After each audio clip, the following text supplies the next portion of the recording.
La verdad se destapa y estampida de ratas. El diablo viste corbata, pone en la mesa la plata. La revuelta se desata, mata el ego, mata el miedo. Emprende el vuelo, rasga el cielo. Llueve fuego, llueve hielo, es el fin. Siente cómo se derrite tu blin blin. Siente cómo se reúne nuestro mitin. Ey, puños en el alto, surcan el asfalto. La tierra se revuelve, busca un nuevo pacto. Exacto, ajá. Es el último acto, hay un grito salvaje, se derrumba el lenguaje, se agitan las banderas de mar a cordillera, música de las esferas que desploma la quimera. Carnaval, calavera, carnaval, calavera, carnaval, calavera, carnaval, calavera, carnaval, calavera, carnaval, carnaval.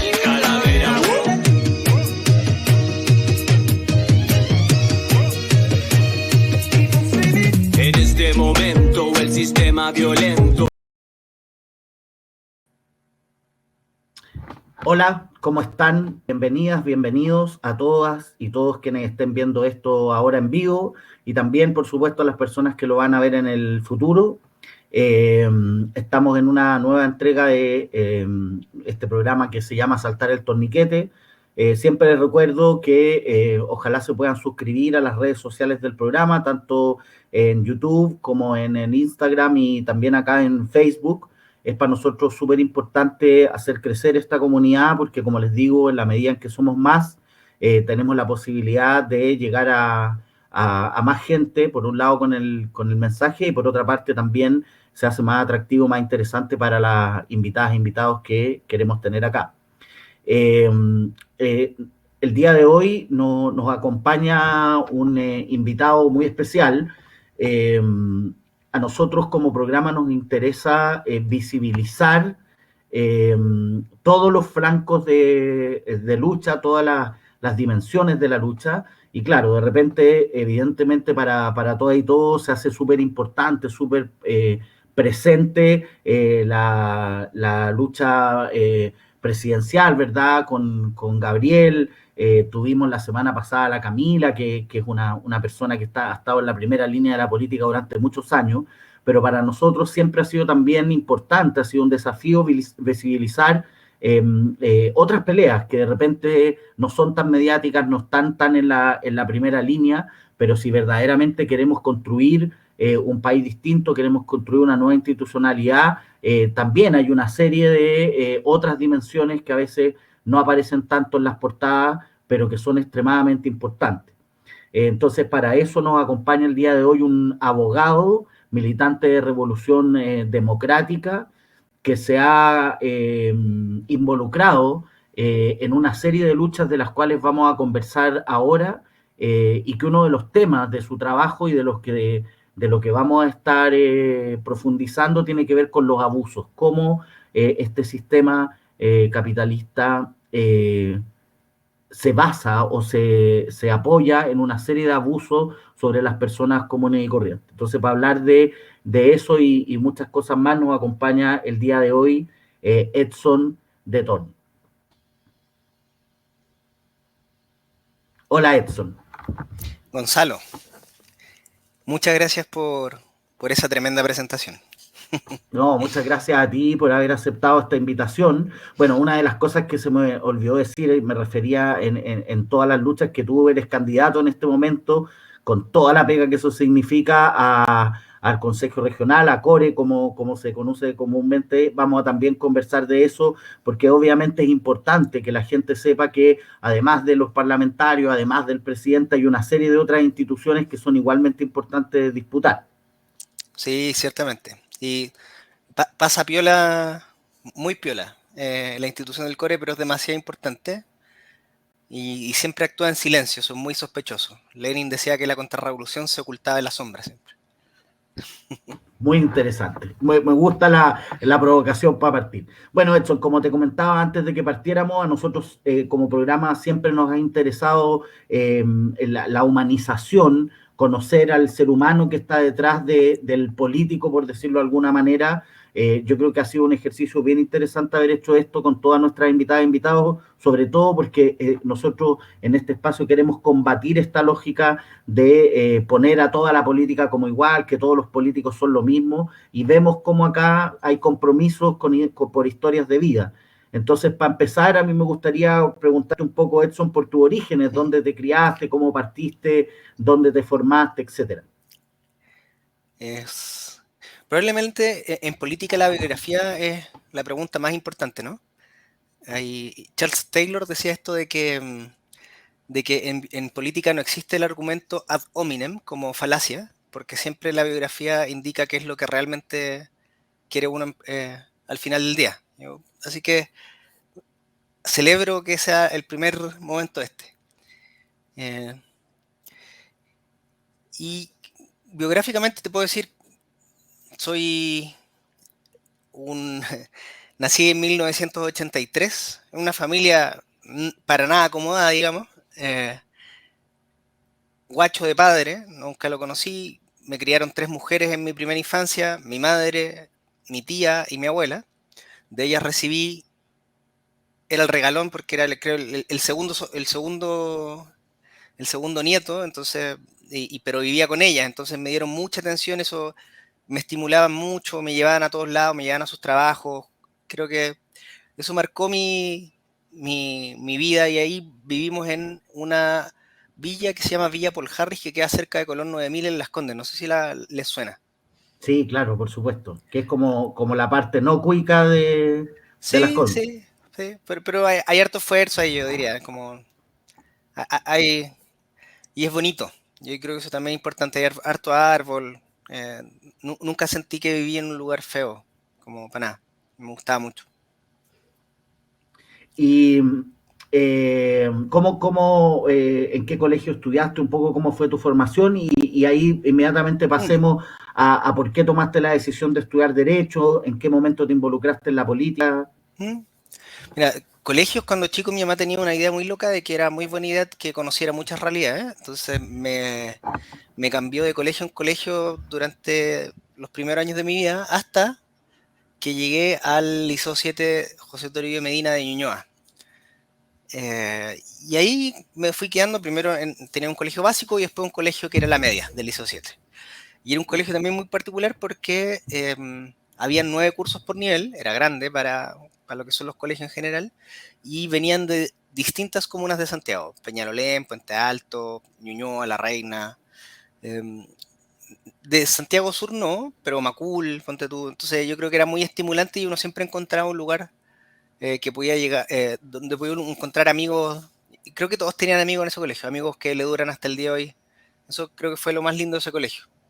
Pero como todo colegio que no era el Grange o el Santiago College en materia de calidad educacional, nunca podía hacer mucho.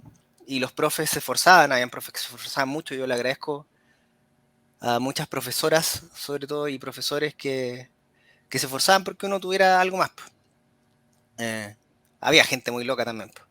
Ahí estudié y después, bueno, entré a estudiar Derecho en la Universidad de Chile, pero ahí hay algo más de suerte nomás, que me dio el mate nomás. ¿Y por qué tomaste esa decisión, Edson? ¿Qué fue lo que te motivó a estudiar Derecho y no otra cosa? ¿O qué ibas a buscar ahí? Puro descarte, en principio. Lo que pasa es que me gustaba la literatura, hasta el día de hoy me gusta mucho la poesía, y me metí a estudiar literatura en la Universidad de Chile. Para mí no hubiera pensado como otra universidad que me gustara, la Católica jamás, ponte tú. Me gustaba el rollo de la Chile. También no conocía otros como universidades privadas, te soy muy honesto, que tienen muy buenas como planteamientos durante ciertos periodos, pero eso uno como estudiante jamás lo mira. Bueno, y empecé a estudiar literatura y me di cuenta que no era lo que yo buscaba, en el sentido que, que no me iba a convertir en un poeta, eh, sino en un académico de la literatura. Y bueno, y ahí me salí, trabajé un año, estudié, y en ese tiempo dije, mira, la verdad, Juan Gómez Millas no quisiera volver nunca, no quiero estudiar, en ese tiempo yo más encima estaba en filosofía, donde estaban los troscos, que era un desorden completo, como con mucha violencia como verbal, como entre ellos. Entonces no me gustó mucho Juan Gómez Millas, no me gustaba la sociología, La historia me hubiera gustado, pero se estudiaba también ahí mismo, pues, en filosofía. Y por puro descarte dije, mira, por último estudio Derecho y en el peor de los casos tengo una herramienta y vemos qué pasa. Y fue la mejor decisión que he tomado en mucho tiempo, realmente. Ahí conocí, bueno, grandes compañeros, grandes amigos que conozco hasta el día de hoy. Mi grupo de ñoños que también se metieron conmigo en política en Revolución Democrática. Bueno, conocí a Gabriel Boric ahí. Fuimos centro de estudiantes con él, el 2008 al 2009.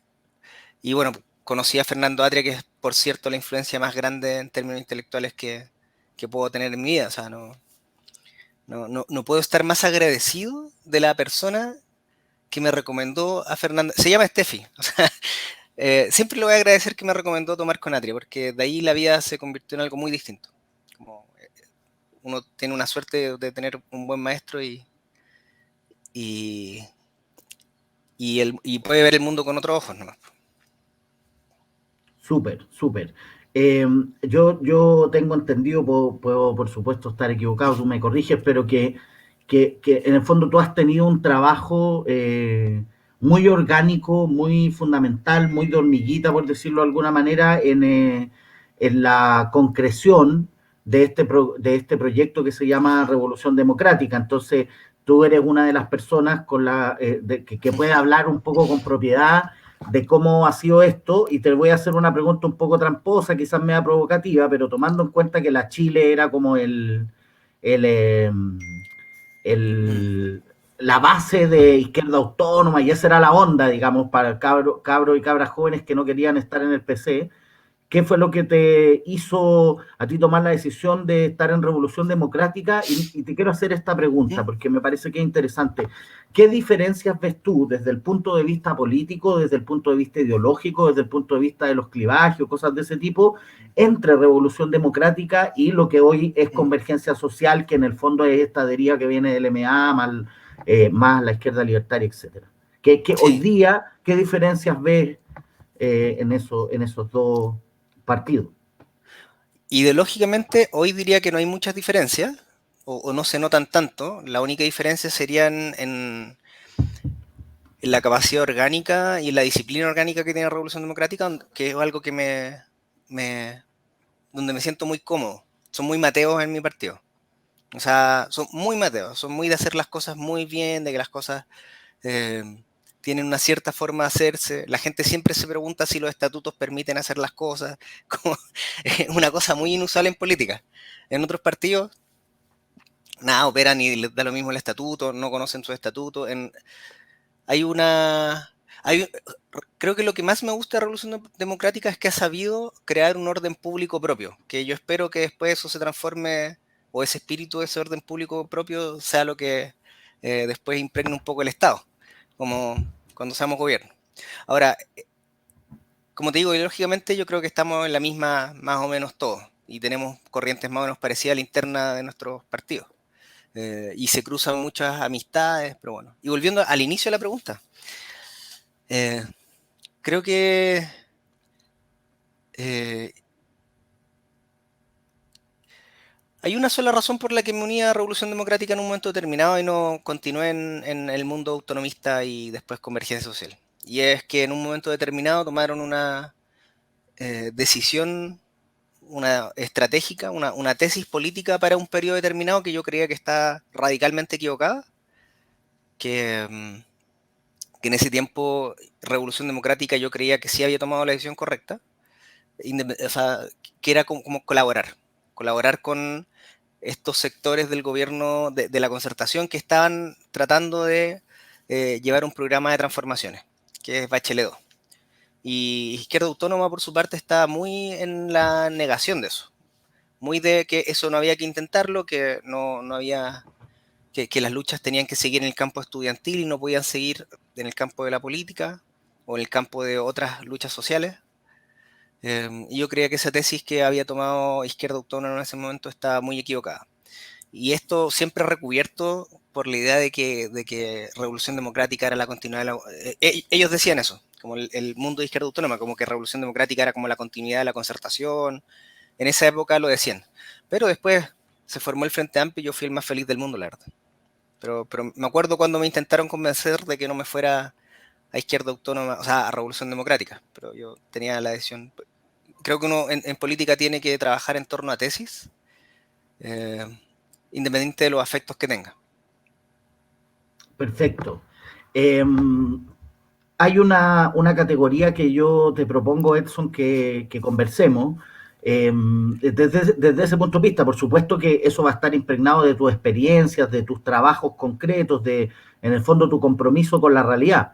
Pero me interesa porque es una de las categorías, conceptos, símbolos que surgió muy fuerte en la revuelta social, ¿cierto? Esta idea del abuso. Eh, yo sé que es una categoría súper laxa, que probablemente no sea una categoría propiamente teórica, pero sí tal vez la podemos conversar. Primero, ¿qué es lo que tú entiendes o definirías como, o cómo te aproximarías a la idea de abuso? Te lo Sí. pregunto pensando en que si uno tiene una cierta matriz socialista o cercana a eso, uno dice hay explotación, es decir, el capitalismo en sus distintas versiones podría ser, entre comillas, un abuso permanente, ¿cierto? Es decir, Sí. está basado en la apropiación del valor que producen los trabajadores. Sin embargo, pareciera ser que el abuso, pensado como categoría actual, tiene que ver con un diferencial, con un Sí. delta, es decir, mire, vamos a permitir que haya explotación, no es que eso es lo que estamos cuestionando, pero ya no se vayan al chancho, digamos. Entonces, para ti, ¿cómo sería un poco eso? ¿Qué sería un poco el abuso? ¿Cómo se ha percibido por la gente? ¿O cómo sería interesante pensarlo? Sí, en esto el pensamiento jurídico es muy fértil porque en derecho se maneja la categoría de uso del derecho. Y es esta idea de que se ejerce un derecho que se tiene en propiedad, pero para finalidades impropias a las que está establecido. Entonces uno tiene todo este discurso o sea, siempre le dieron este discurso de legitimación del capitalismo y el capitalismo la chilena en realidad, de que era lo más eficiente, de que permitía a las personas ejercer su libertad, eh, decidir la propia empresa que es la vida, y uno se da cuenta que en el fondo no era así, pues. En el fondo había unos tipos que tenían todo este discurso y, y solo estaban explotando hasta la perfección a las personas, hasta que no dieran más. Y no solo a las personas, los recursos naturales también. Y no era la idea, ni del mismo modelo, yo creo. Porque el neoliberalismo tiene esto como de que es el modelo chileno, o al menos como su discurso de presentación, de que todos los espacios de la vida se mercantilizan y que eso tiene unos efectos positivos, supuestamente. Esa era como la idea, ¿no? Pero uno ve el modelo chileno y el modelo chileno lo que hace es subsidiar todo el tiempo las ganancias de capital, no para facilitarlo, sino meramente para acrecentar su ganancia. Y entonces, no sé, ejemplo, los subsidios a la vivienda. En una situación en que el mercado del suelo está completamente desregulado y los planes reguladores son un chiste y no hay, bueno, ahí está uno de una de las cuestiones que tiene que hacer el Consejo Regional, paréntesis. Entonces, ese subsidio a la vivienda lo único que hace es engrosar la utilidad de la oferta inmobiliaria. Porque ¿qué hacen los tipos? Suben los precios, así de simple, porque los controlan, tienen una posición de mercado que les permite hacer eso, sube los precios y al final la gente termina pagando lo mismo y ellos se quedan con el subsidio. Y así es como fueron subiendo los precios o al menos del terreno del suelo en la región metropolitana, de un modo en que era inaceptable nomás. Y hoy día tenemos estos problemas de tener créditos a 30 años hipotecarios, leasing, que al final solo hacen que la gente viva unas vidas infelices. Y solo viven para pagar la deuda, trabajan y viven para pagar la deuda. Y así en todo, o sea, el Estado chileno financia las forestales, como financia las forestales. Creo que también hay una cosa como con el riego. Eh, el mercado de capital está inyectado por las AFP con un 10%, con las cotizaciones mes a mes de todos los chilenos. Y uno se da cuenta que nada de eso beneficia a ninguna de las personas comunes y silvestres de este país. Y eso es lo que uno podría categorizar como abuso, creo yo, como en términos de lo más simple que podría explicarlo. Perfecto. Ahora, Edson, es importante porque a mí me parece que tenemos que hacer un esfuerzo, ese es uno de los intentos de este programa, de mostrar cómo la política, que a veces tiene estas dimensiones más teóricas, de proyectos, de tesis, a los que nos gusta, digamos, la chuchoca, pero para la gente común y corriente tenemos que ser capaces de ir generando esos links de estas cosas que las tratamos de comprender en abstracto, se traducen directamente de manera inmediata en cuestiones concretas de sus vidas, ¿no? Entonces, pongamos inmediatamente la otra dimensión, Edson, si te parece, que es, tú te has involucrado como abogado Mm. en causas que podrían entenderse en esta lógica del abuso. Cuéntanos un poquito de eso, cómo eso se ha traducido en tu pega concreta y cuál ha sido tu rol para defender a las personas comunes y corrientes en cuestiones concretas. Ya, mira, yo ahora estoy metido en un caso que es el caso Afianza, donde una financiera del grupo Larraín Vial, cosa no menor, le entrega créditos con intereses usureros a las personas a 20 años, o a 15 o a 10, pero principalmente a 20 años, em, donde los explotan a más no poder, porque el interés es demasiado alto por sobre lo que permite la ley. Y cuando las personas tienen alguna crisis económica, que siempre uno las puede tener en un lapso de 20 años, te puedes quedar sin pega 6 meses, y la gente deja de pagar 3 meses, les quitan las casas. Ese es el modelo de negocios de estos tipos. Es muy parecido al caso de Eurolatina, con la diferencia que Eurolatina se especializaba en personas de bajos recursos para quitarle las casas rápido. No, estos tipos tienen una visión de más largo plazo, de decir, mira, en 20 años la gente igual en algún momento va a perder, y si no pierde la casa, igual nos vamos a quedar con el interés usurero. Y esto es muy terrible porque la gente sufre mucho, las casas son bienes familiares y involucran siempre a toda una familia, nunca es una persona interesada en un inmueble, siempre es un bien familiar en algún sentido, salvo contados casos. Y la gente lo pasa pésimo, se siente muy culpable porque no eran conscientes que eran víctimas de un delito, hasta que tuve la suerte de poder involucrarme en el caso.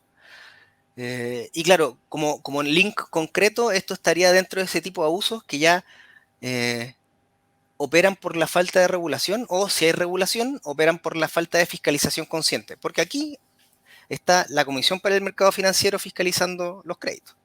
Está el Ministerio Público fiscalizando la usura cuando hay denuncia.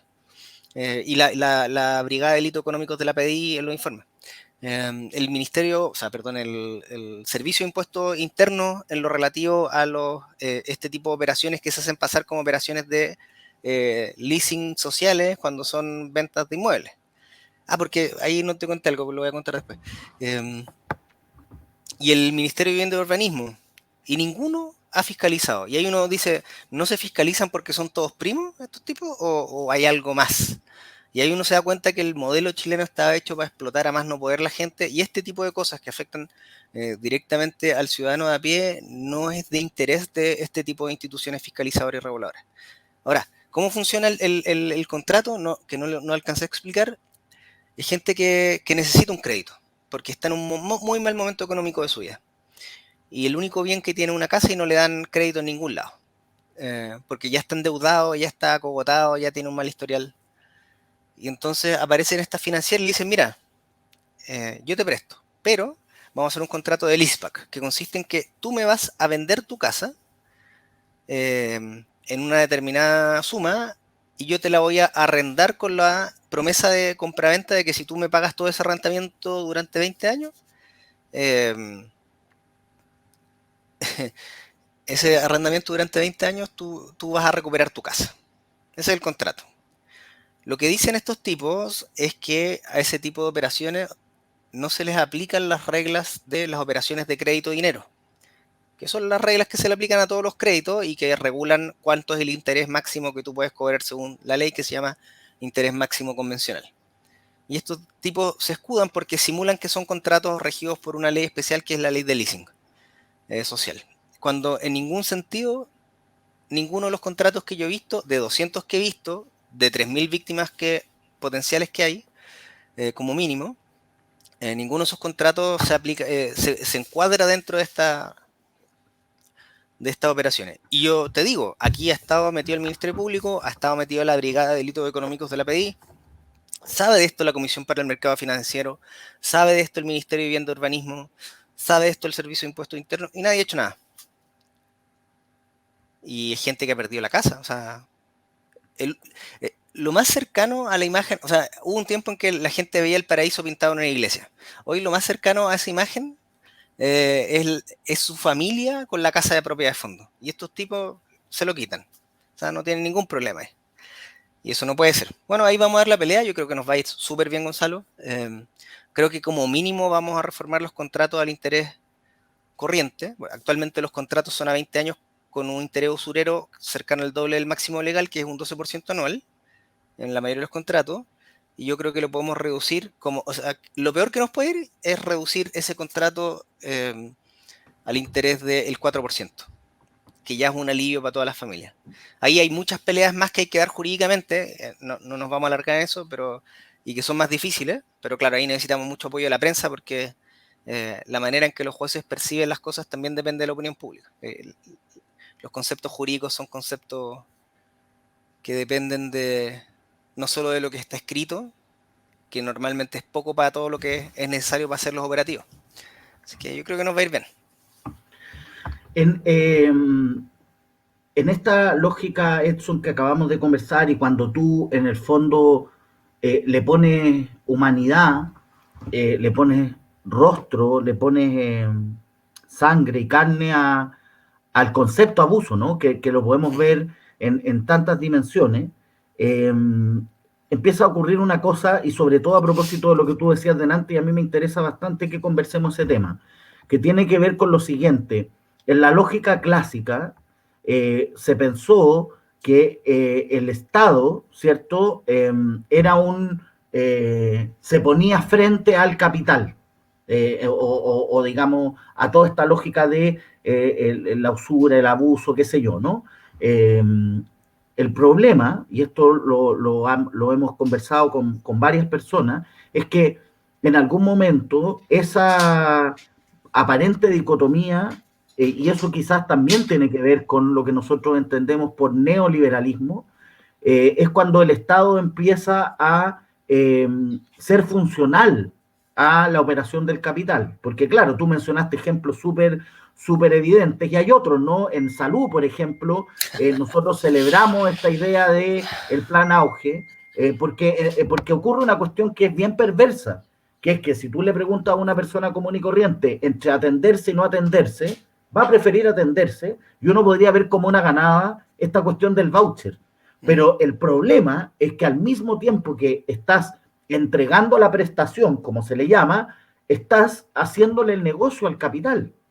Entonces, ahí la lógica de derecha, la lógica más liberal, ha sostenido de manera permanente esta idea de, mire, aquí no importa quién da la prestación, lo que importa, lo que quiere la gente es tener su servicio, tener acceso a la educación, a la salud, y si hay una persona haciéndose multimillonaria por eso, no es un problema.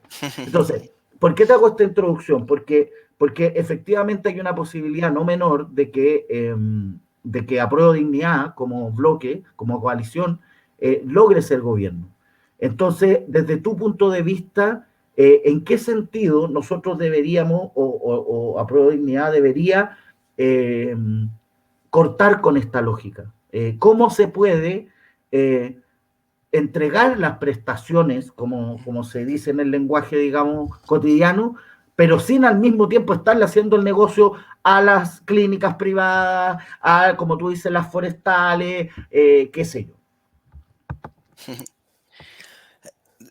Tiendo a creer que la mitad de... O sea, está este dicho de que la mitad del camino es el primer paso. Y tiendo a creer que el primer paso en este tipo de cosas es mostrarla. Volviendo a Lenin, la contrarrevolución opera en la sombra, pero cuando uno muestra qué es lo que hacen y le dice a la gente, mira, el Estado un día hizo un negocio con la educación y fue a golpear la puerta de los bancos y le ofreció un crédito con aval del Estado. Y el Estado terminó pagando tres veces lo que le costaba darle gratuitamente a esas personas su educación. porque eso es lo que termina ocurriendo con el crédito carnaval del Estado. O sea, los cabros no pueden pagar con la carrera que estudiaron, el banco hace efectiva la garantía estatal y el Estado termina pagando 3 veces el precio de lo que le hubiera costado educar a ese cabro. Entonces, uno cuando dice eso, parece más obvio que hay que dar educación financiada por el Estado nomás. Porque al final la vamos a pagar todo, ¿cierto? Con IVA, pero es mejor que pagarle 3 veces con la plata de todo a un banquero que ni siquiera lo necesitamos para esto. No es que nos falte capital para educar a la gente. Pero lo primero es como que esto sea público, sea algo que podamos conversar, que aparezca en la tele, que haya una nueva cultura, vamos a volver a esos conceptos, pero es necesario generar esa instancia, demostrar que hay gente que, o sea, o decir cosas, como empezar a hacer comparaciones. Un cabro que, no sé, está en problemas de drogadicción y comete delitos violentos como robo con violencia, se va mínimo 5 años preso. Si tiene antecedentes o cometió 2 delitos seguidos, 10. 10 años preso por un robo con violencia, que es una cosa dura y fuerte, pero después uno dice, mira, pero ¿cuánto costaba ese auto que se robó o ese celular que se robó? ¿Cuánta plata están robando los tipos con la colusión? Y están libres de polvo y paja. Entonces, creo que empezar a hacer esas comparaciones nos hace racionalizar un poco, nos muestra un poco el camino para dónde tiene que ir. No es la solución definitiva, pero al menos, no, o sea, y esa es la pega también de la política, por decir, encontrar soluciones. Ahora, con la nueva constitución, tengo la esperanza de que la política por fin va a poder dar soluciones a problemas que tiene este país, ¿cachai? Porque lo que ocurría hasta hace poco es que la política estaba tan neutralizada, sea por la misma cultura binominal, sea por el Tribunal Constitucional, en que cada vez que la política intentaba darle una solución a las cosas, terminaba en nada. Gran ejemplo, el CERNAC, que hoy no tiene dientes, lo más que puede hacer es anular cláusulas abusivas. Y aprovecho de decir que el CERNAC es la única institución que se ha portado bien en este caso, que está llevando una batalla ahí, pero el CERNAC a lo más puede anular cláusulas abusivas. No puede reformar los contratos, que es lo que tiene que hacer. Alguien preguntó cómo se eliminaba la usura, no queda otra que demandar y pelear eso en un tribunal. Eso es lo que se puede hacer ahora. Oye, tengo 3 ideas en la cabeza porque he dicho muchas cosas interesantes, entonces voy a tratar de acordarme. La primera, porque esta es más para atrás, eso quería preguntarte, tú como abogado y que te has metido en este tema, ¿qué es lo que significa la usura? Porque voy a poner el límite de eso pensando en lo siguiente, si yo hago un contrato de trabajo con alguien en condiciones extremadamente precarias, ¿se puede hablar de usura por un mal contrato? O si yo quiero vender un auto en 10 veces lo que me costó, ¿puedo pensar en usura porque estoy teniendo una tasa de ganancia demasiado elevada? ¿O la usura se remite a una cuestión muy específica? ¿Cómo le explicaría a la gente común y corriente esta idea, que va muy de la mano del abuso, que es la idea de la usura? ¿Qué significa eso jurídicamente? Jurídicamente es muy simple. La usura no es otra cosa, o solo es suministrar dinero a un interés mayor al que permite la ley. Nada más. Prestar plata con un interés que supera a lo que permite la ley. Eso es la usura. En términos sociológicos la cosa es mucho más amplia. Ezra Pound tiene un poema maravilloso sobre la usura.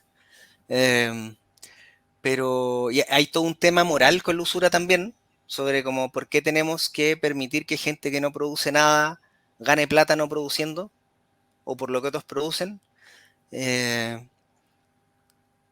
Yo lo veo más, o sea, en lo que nos interesa ahora, el problema de la usura es que la gente nunca puede pagar el contrato, entonces son defraudaciones. Es decir, se entregan contratos sabiendo que la gente no va a poder pagar al final del día. Y eso acarrea consecuencias para la gente. Tremenda, o sea, en su vida. Aquí voy a ser como del malo, y lo que te diría un capitalista es, bueno, precisamente se trata de la libertad, pues. Entonces no me culpe a mí si hay una persona que está tomando un crédito que no puede pagar. Yo no puedo estar asumiendo que esta persona no puede pagar. ¿Cómo funciona eso? Porque claro, desde la lógica capitalista o liberal, uno lo que debería pensar es el que decide si se quiere meter en el crédito es el cliente y no puede ser la institución, o eso no es tan así.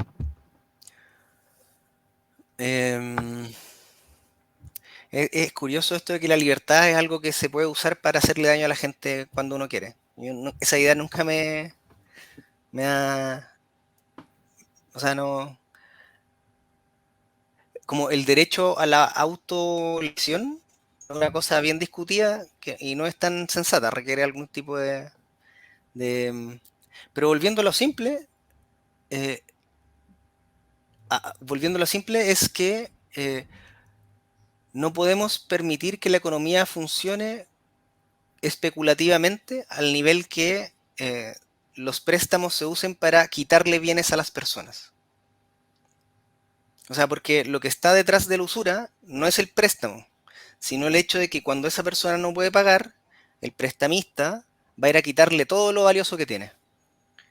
Y eso es un engaño, porque cuando a ti te ofrecen un crédito, se supone que uno puede cumplirlo. O uno espera, tiene una expectativa razonable de que uno va a poder cumplirlo y por eso te lo dan. Porque el otro no le va a dar un crédito a una persona que no puede pagar o que no puede cumplir. Como si ya estamos en esas suposiciones de, como adscribiéndole racionalidad a la gente y uno también puede ver la cuestión del otro lado, como, ¿por qué tú le darías un crédito a alguien que no te va a poder pagar? ¿Cuál es la lógica de eso? Y ahí es cuando uno se da cuenta que lo que está detrás de eso son las ganas de estrujar hasta la última cosa de valor que tenga esa persona. Les molesta tanto la palabra expropiación a los liberales y esto es una forma de expropiación. Se Sí, pues. podría, una expropiación recubierta de institucionalidad, de Estado de Derecho, de legalidad, digamos. Sí, y por eso en el Código Penal está en la sección de las defraudaciones, de los fraudes, porque hay un engaño detrás de esto. No es como, no es una simple operación económica la usura. Es Bacán. un tipo de engaño. Y eso es lo que Eh, nunca hay que soltarlo.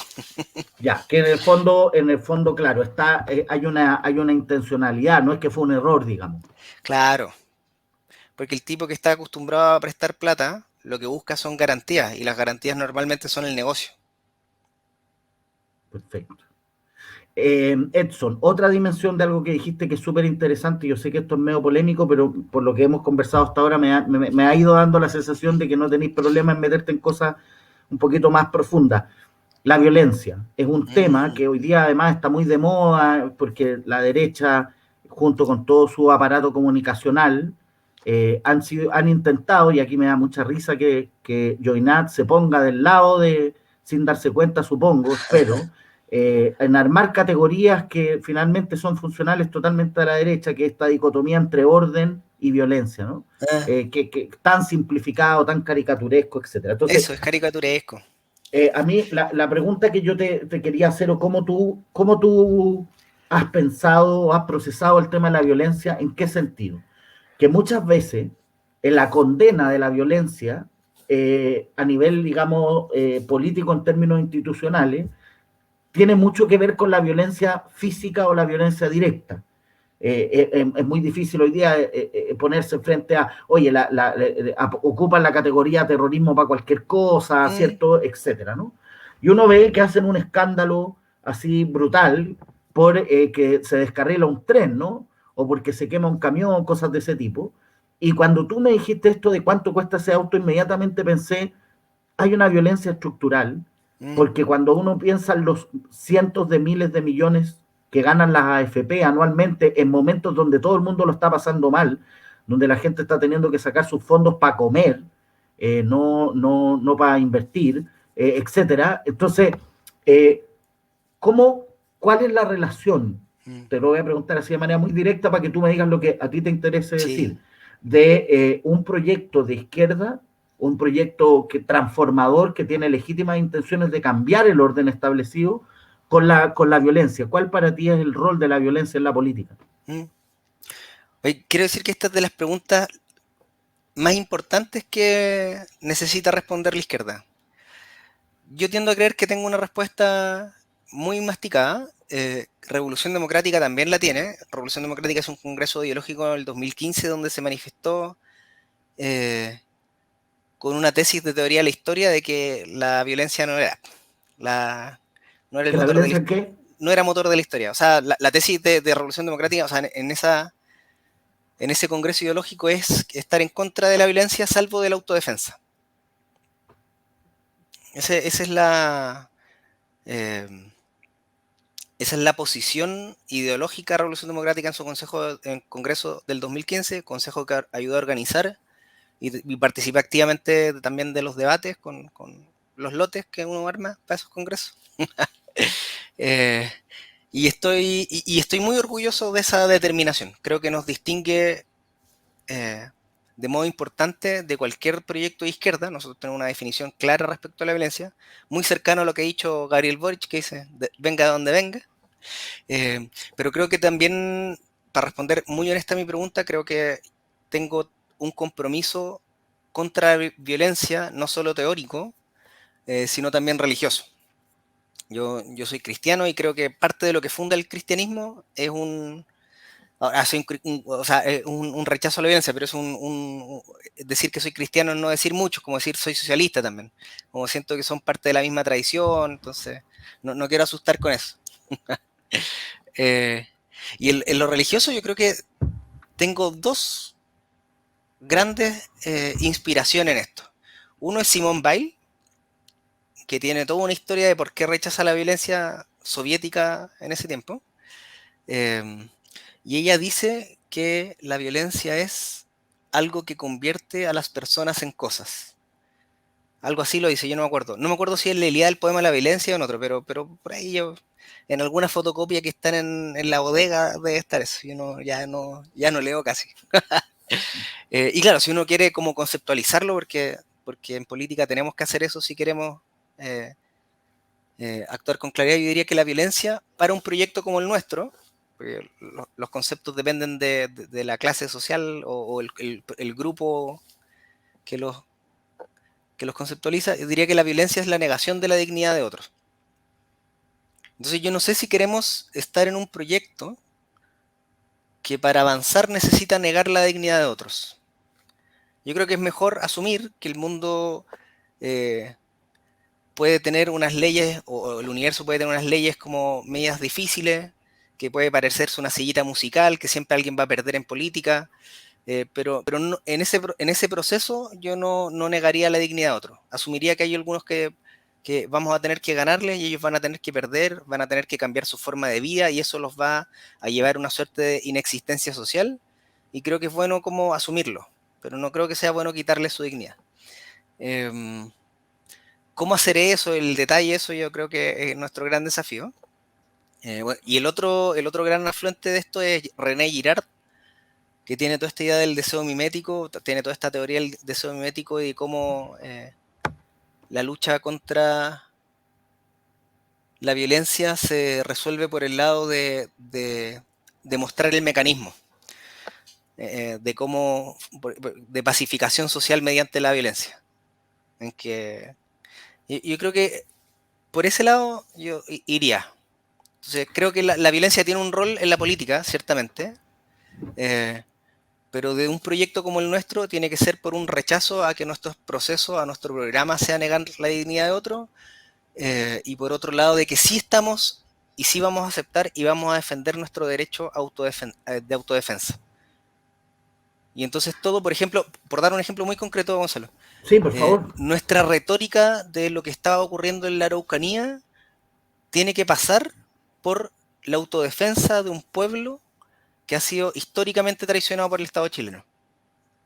Cuando uno entiende la cosa así, en esa perspectiva histórica, ahí uno se da cuenta que esta preocupación por hechos de violencia o incluso delincuencia común, desde la derecha no son otra cosa que propaganda.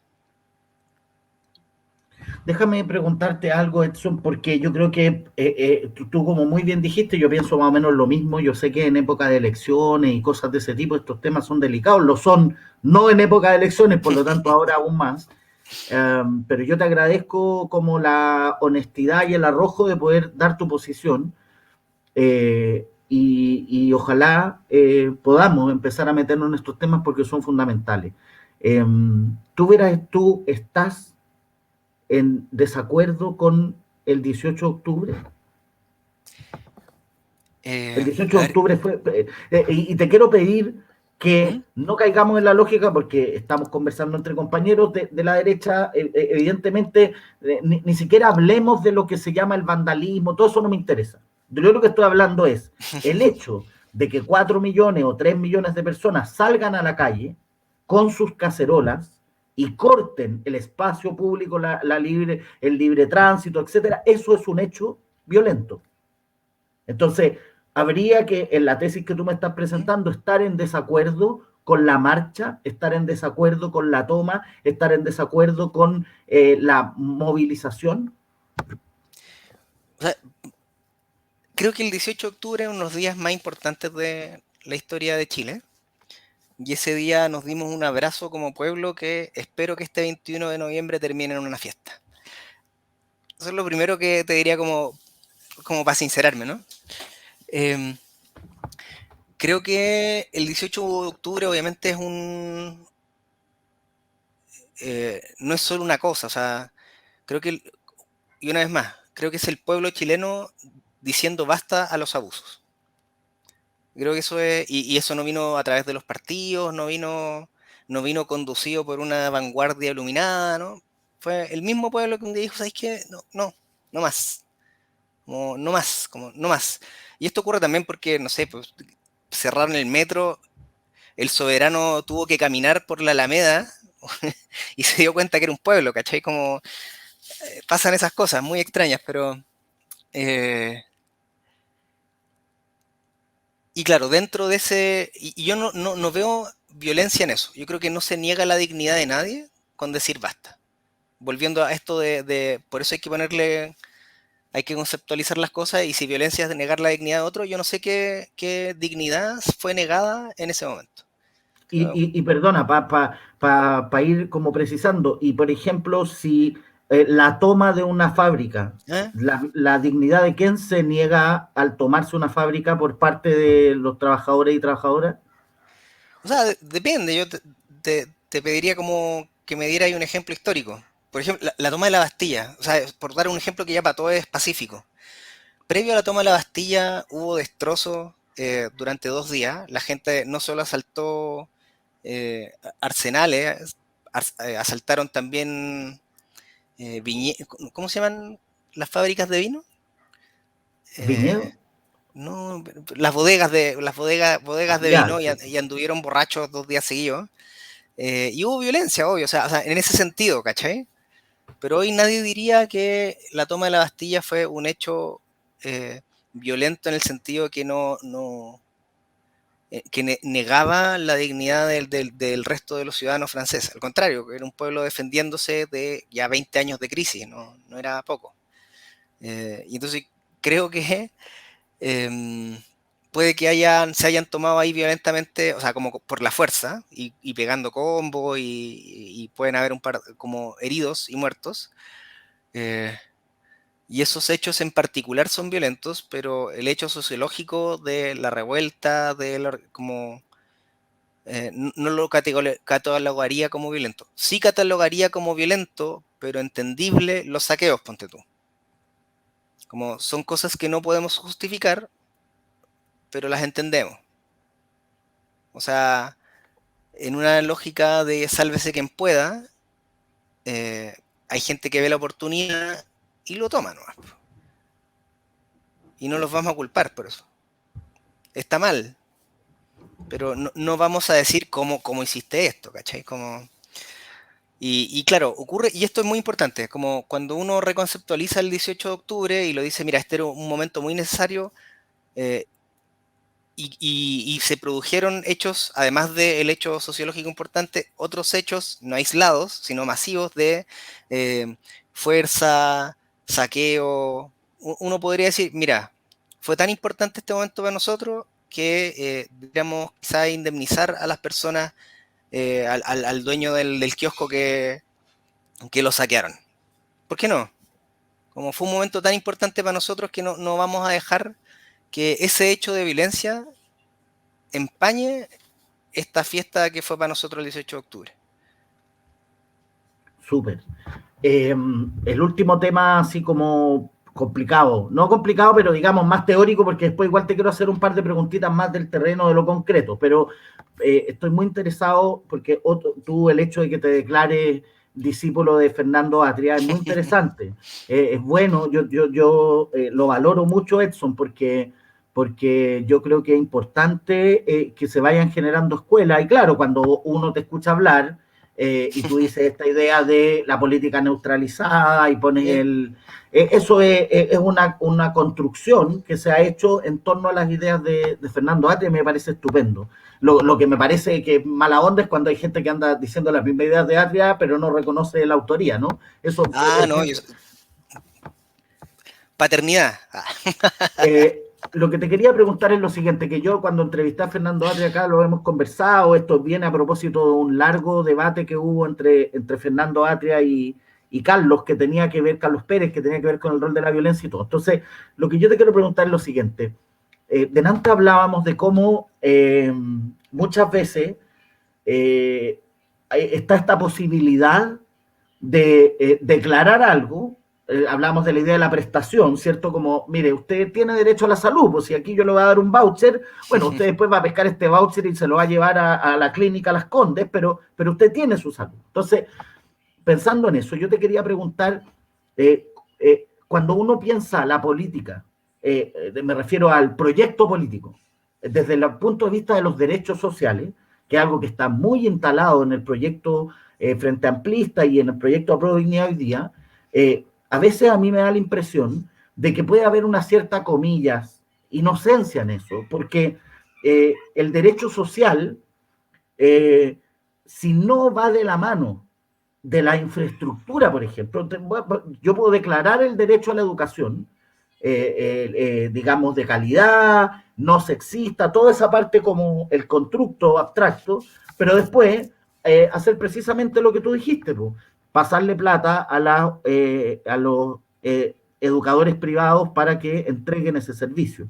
Entonces, en el fondo, la pregunta concreta es, ¿los derechos sociales bastan o hay algo en su base material que un proyecto de izquierda también debería estar pensando?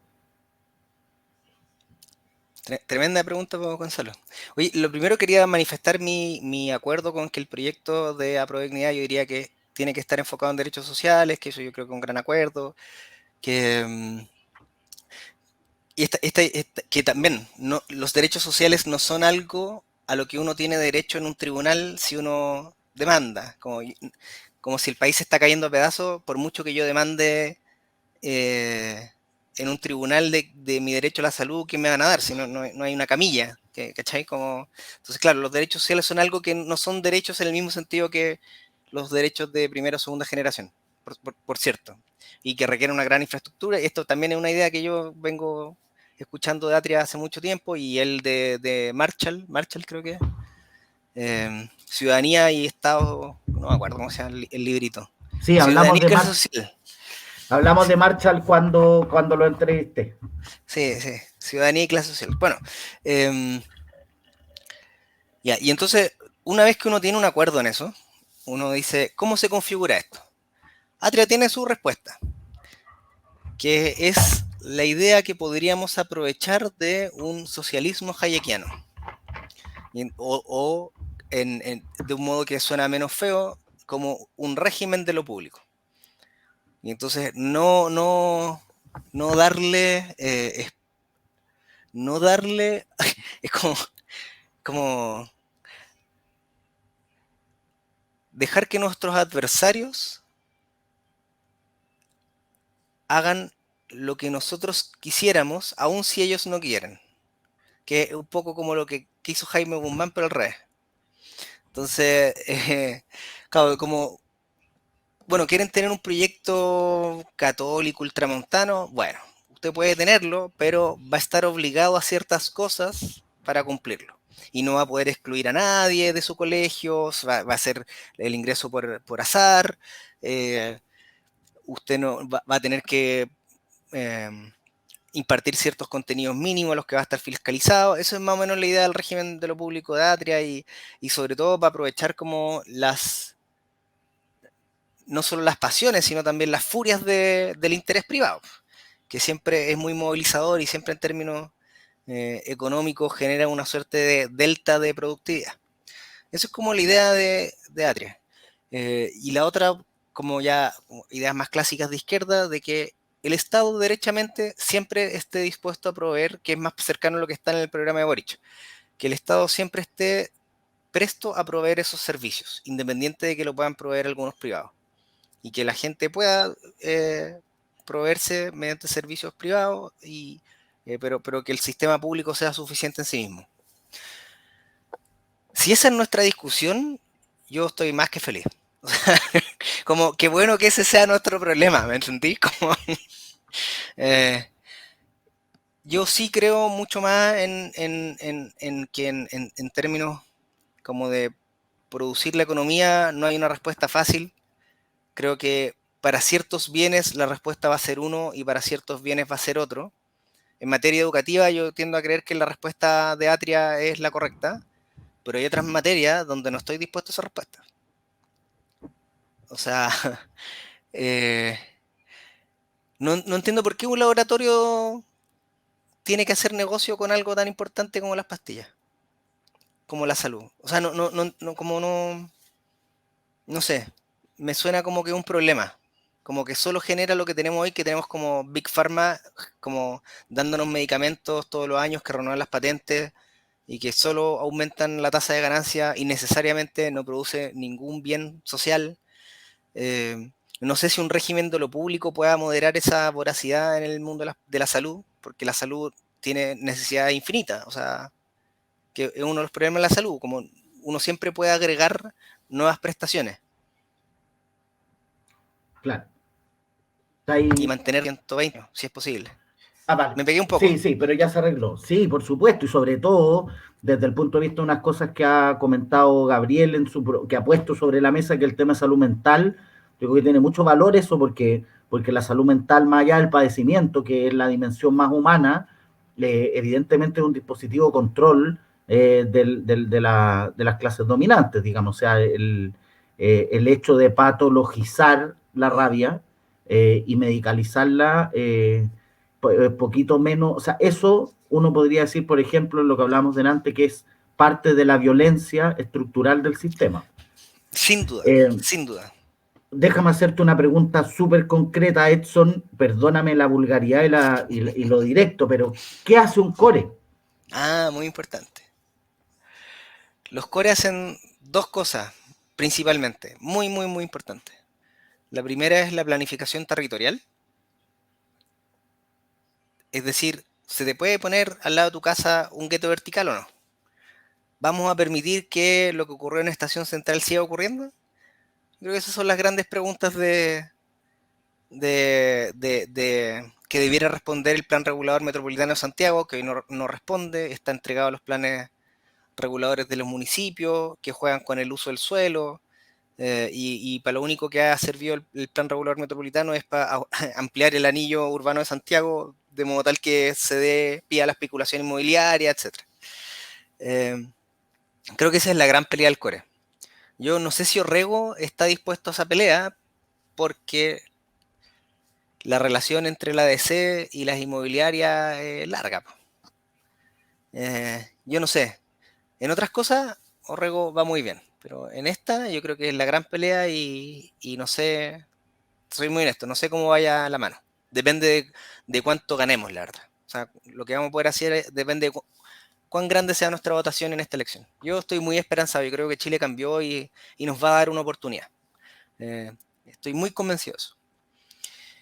Y el segundo rol es la distribución estratégica de recursos, que hoy, más que estratégico, un reparto, una repartija política entre los cores, hay un problema de conflictos de interés con los municipios tremendo. O sea, el core distribuye recursos, la idea es que lo haga estratégicamente conforme un plan de desarrollo de la región, pero hoy lo que hace es que generan bancada y se reparten el botín, por así decir.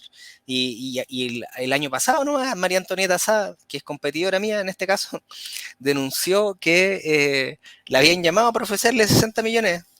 Como, oye, arreglémonos, tú te quedas con 60 millones en lo que queráis. Es como, Y yo soy amigo de la política, de que los core puedan negociar, que puedan apoyar proyectos que creen que son valiosos, siempre transparentemente, y siempre conforme a criterios estratégicos, po, en vez de la repartija pura y dura, como ya, bueno. Y creo que Orrego en eso, yo creo que va a ayudar mucho porque el tipo tiene una mirada como de que hayan criterios de equidad en la repartición y no va a permitir lo que ocurría hasta ahora, que los criterios de distribución presupuestaria existen pero no se respetan. Creo que por ese lado vamos a ir bien con Orrego. Estupendo. Sí, eso es el gran resumen del core, pero en planificación territorial, como en esa parte, también está como la pata medioambiental, donde el core puede hacer un trabajo excelente, porque puede hacer pronunciamientos medioambientales y parar proyectos que no van en el interés de nadie, salvo del inversionista que no tiene, o sea, no vamos a culpar al inversionista por querer ganar plata, pero sí podemos culparnos a nosotros por permitírselo a costa nuestra, o a costa de nuestro bienestar. Y eso yo creo que es algo que el core puede aportar mucho. Ahí tenemos una compañera muy matea, que es Sofía Valenzuela, que se dedica a esto y que es la que me hizo ver esta dimensión del Consejo Regional que yo no había visto, porque es más de la operación concreta del asunto. Súper. Ya, para ir terminando, Edson, bueno, primero agradecerte muchísimo. Voy a hacer una confesión que puede ser políticamente súper incorrecta, pero me parece a mí que la humildad y la honestidad es importante. Claro, la semana pasada tuvimos a la Camila Vallejo, ¿cachai? Que es una figura, yo como la Sí. vi desde...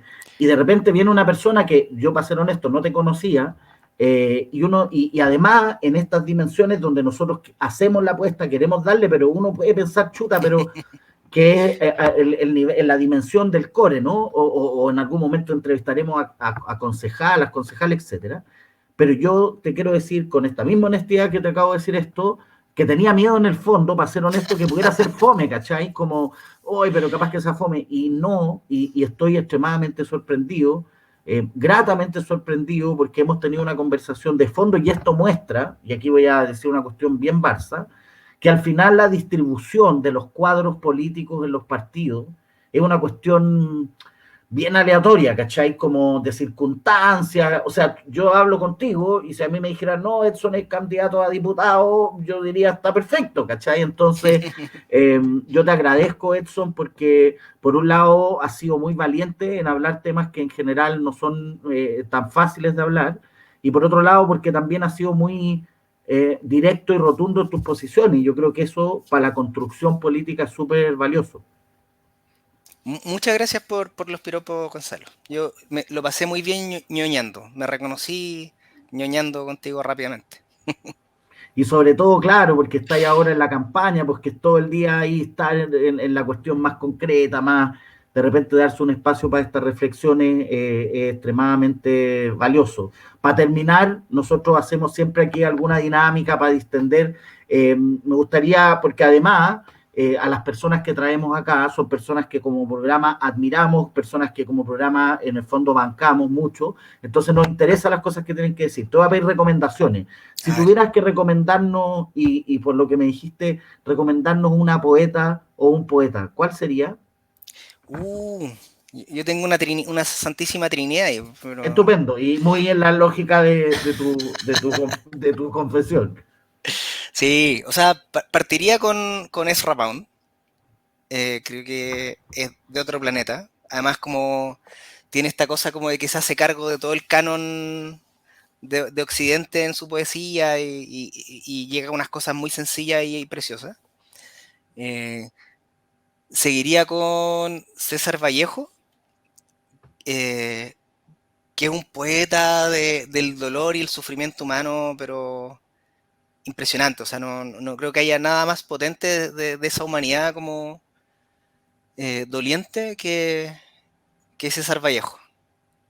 Creo que debe ser probablemente mi favorito. No sé, quizás ya no, quizás cuando era más depre. Y hay que culminar con Gabriela Mistral. Gabriela Mistral también, pues, como del futuro. Uno no se puede explicar cómo alguien de la genialidad de Gabriela Mistral, de su profundidad, de su manejo tan amplio de todo, haya aparecido como una flor en un desierto. Es una cosa... Yo no saldría de ahí quizás, como podría morirte y leer esos tres y bueno, esos serían mis tres recomendaciones. Hay muchos más bonitos, poemas a distintos momentos, pero esos tres podrían agotar la poesía para mí. Estupendo. Edson, recomiéndanos una serie o una película. Ah, voy a recomendar dos series.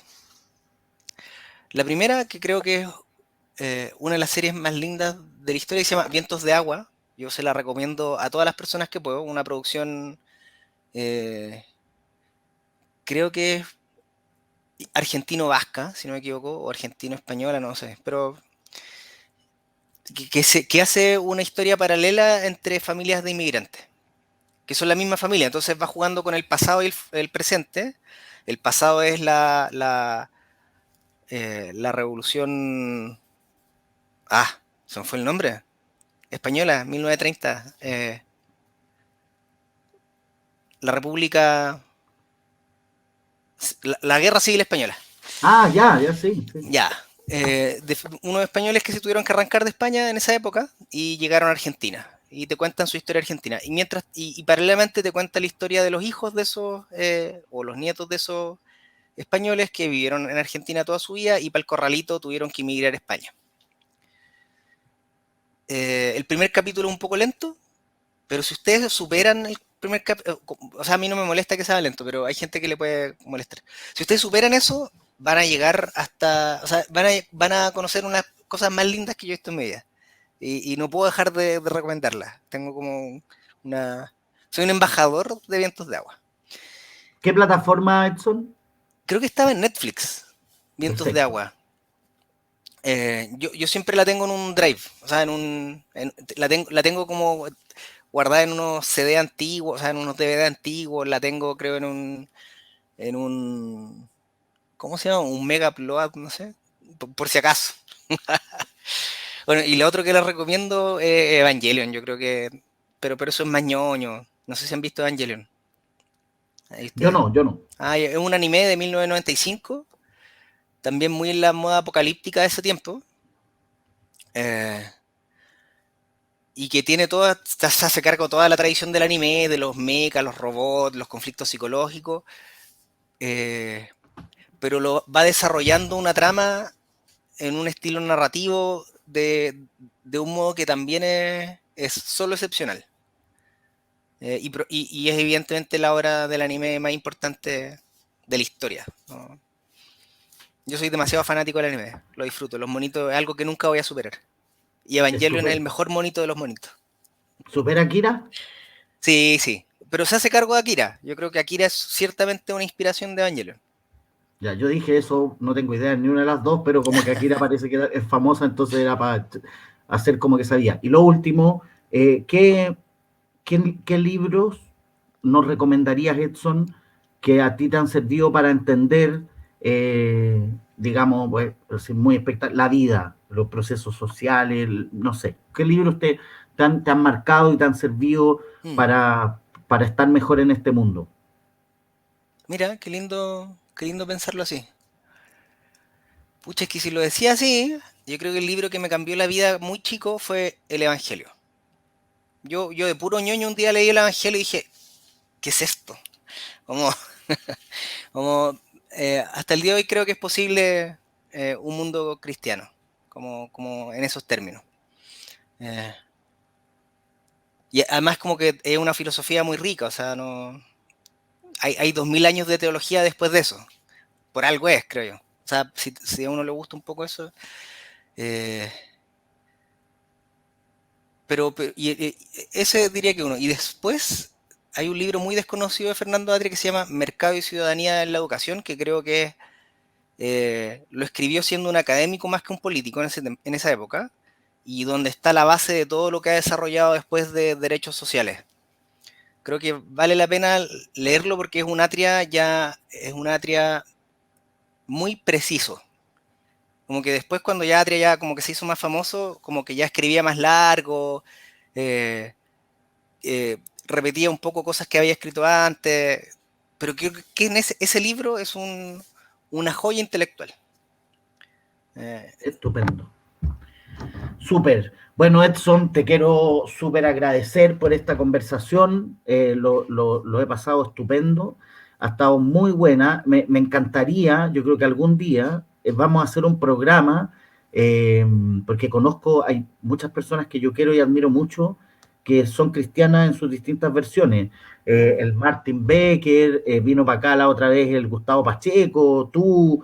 Ya no se me ocurre ninguna compañera en este momento que lo haya dicho como así tan abiertamente, el Amador, y que a mí me interesa. Yo soy un tipo profundamente ateo, pero creo que es interesante conversar cómo personas legítimamente de izquierda, gente buena, es cristiana, ¿vos cachai? Que hay una dimensión que no es la opresión, que no es el machismo, el patriarcado, digamos, porque yo me imagino que es difícil O hacerse sea, la cargo de la iglesia historia, romana ¿no? es una máquina, es una mafia, o sea, tremenda, ¿no? Es difícil con ese antecedente tomar en serio el cristianismo. Pero por lo mismo la gente que lo hace me parece muy, muy desafiante y muy interesante. ¿Mm? Te agradezco entonces, Edson. Te dejo si quieres decir algunas palabras. Hemos hablado de cosas extremadamente profundas. No sé cuántos votos te puede traer hablar de estas cosas, pero sí ha sido muy valioso. Pero te dejo el tiempo para que digas lo que tú quieras decir. Quiero, bueno, primero agradecerte por este programa, lo pasé excelente, pero respecto a la candidatura, solo quería decir que estamos en el momento más importante de nuestra historia política en Chile.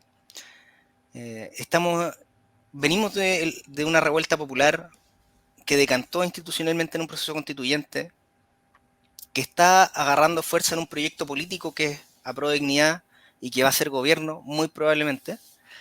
Y en ese contexto, yo que siempre había querido estar, ojalá no en la política, pero siempre sentí que hacía falta mano, o, decidí ya aportar ya como candidato, como autoridad. Eh, Elegí el cargo de consejero regional porque es donde más creo que puedo aportar, donde creo que haría una diferencia y también porque es el único que me permite seguir siendo abogado de las familias que estoy en este momento defendiendo también. Y entonces los invitaría a todos a sentir ese llamado de convencer a todo el mundo de que vaya a votar, de que esta es la oportunidad de que Chile cambie, de que sí cambie, y que nos tomemos esto como nuestra gran victoria. Esta es nuestra gesta.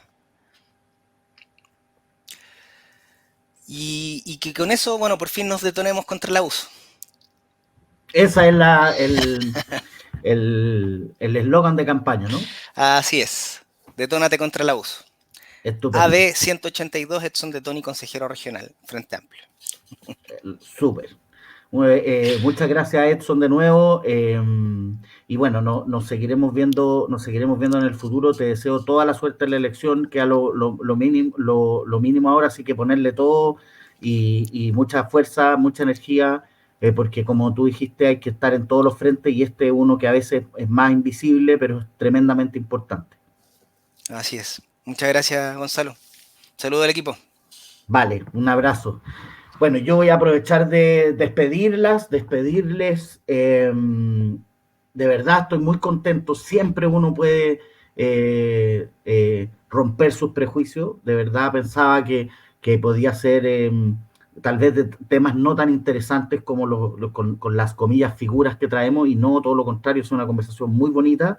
La próxima semana viene un capítulo particularmente emocionante para mí personalmente, pero no es por eso que va a estar acá, sino que porque es una figura política muy interesante. Nosotros en general, como lo hemos dicho siempre, nos interesa una gran izquierda, una izquierda diversa, una izquierda que sea capaz de conversar. Como dijo la Camila Vallejo acá la semana pasada, hay que unirse porque separados nos quieren y separados nos dominan.